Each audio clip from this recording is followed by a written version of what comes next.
Hey you, and welcome to this video where I will help you out how to verify your account on ByBit.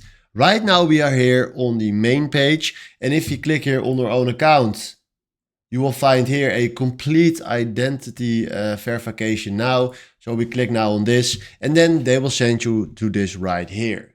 There are 4 things that you need to do. The first thing is you need to click on IDIN because you need to identify with a Dutch bank.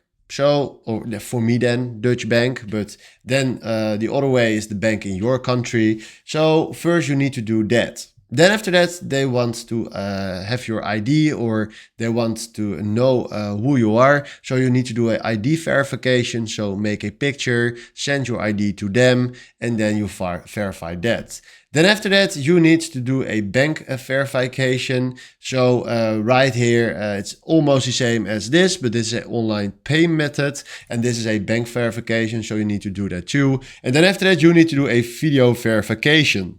So they have your bank, your online paying method, then your ID, and then they need to verify your video to your ID and everything that you send them. Then after that, your account is verified, and this is how you can verify on ByBit. So hopefully this was the video where I was looking for. Thanks for watching and have a wonderful day.